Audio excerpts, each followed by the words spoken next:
Thank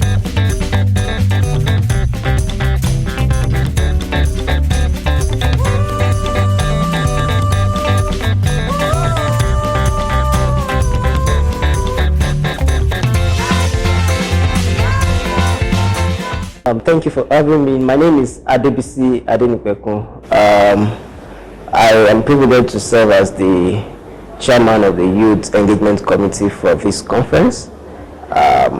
Yeah.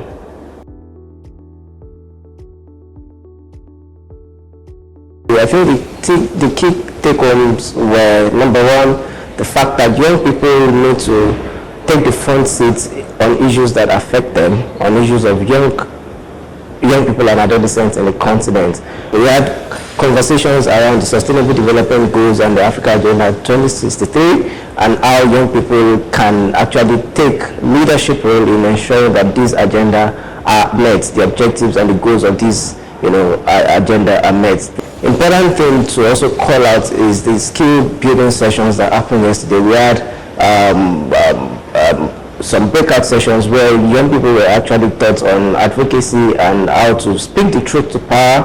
We had a power session where we had like TED Talk, conversations around how to use data to tell stories, So those are some of the things that, happened yesterday at the pre-conference. And just to also add to that is the fact that the pre-conference was not just about building skills and capacity, but it was also about envisioning young people on their roles and their responsibilities in shaping the narratives of the continent as a whole. And that's where I'm happy to also say that we had people join us for the Youth Pre-Conference from all over Africa. We had participants from Uganda, from Kenya, from Ghana, from Lesotho, from South Africa. We had people all over.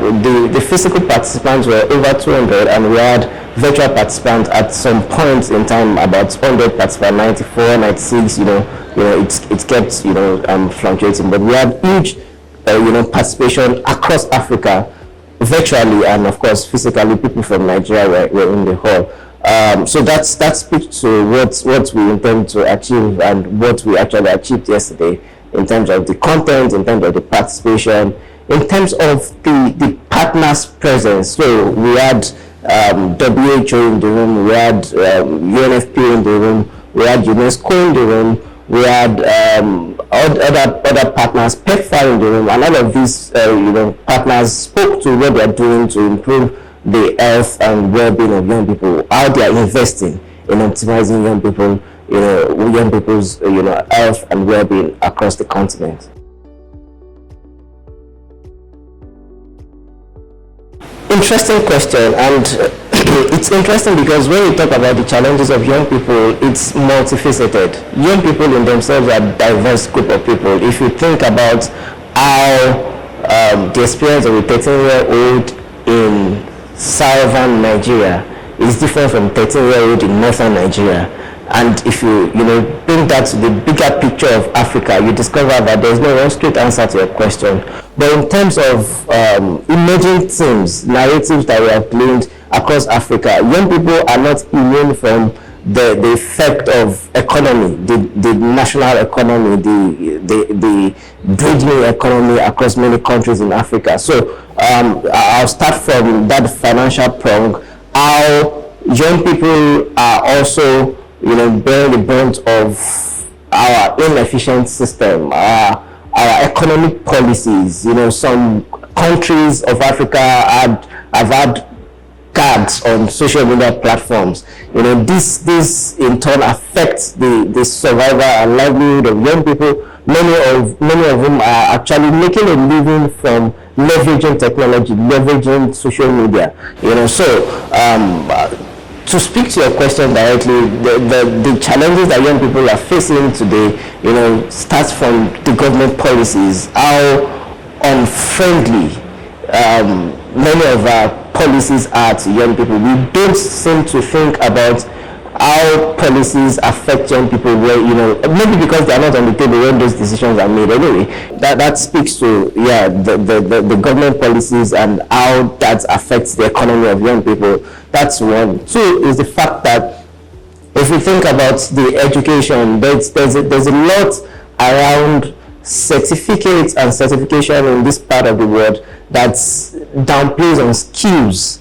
And the kind of young people that we have today are people that they're trying to own their skills, on maybe coding, programming, and these are not regular certifications that you get in the universities, in the formal education structure. So which means that if we're going to actually build the continent for the future, we need to begin to look away from the regular, have a BSc, have a PhD, have a MSc, to skill-based economy where we bring young people on board because of what they can do and not because of the degree they have. So this speaks to why we have a lot of, let me say, high unemployment rates in the continent. A lot of young people out there went to school with false hopes. They have the degree, they have the certificates now, and in quotes, they are stranded because they have not actually been skilled and equipped for the economy, what is obtainable in the real life that we find ourselves in 2021 and post-COVID eras. The fact that the life is changing, so the emphasis on formal education as opposed to skills, is also affecting young people. And then in addition to that, we have issues around sexual and reproductive health, access to sexual and reproductive health care and services without bias, without judgment. Issues around a lot of things that you cannot even imagine. Early marriage, these are some of the issues that still plague young people. But, just for emphasis, I think that if we can solve how to make our policies, policies more youth-friendly, more inclusive of young people and people living with disability, and if we can think about how those policies affect them, we will do better as a continent. We need to start thinking about technology, how to ensure that young people, have access to technology that they need to make the world a better place. I just want to say that this conference has been incredible. We had very great participation of young people yesterday.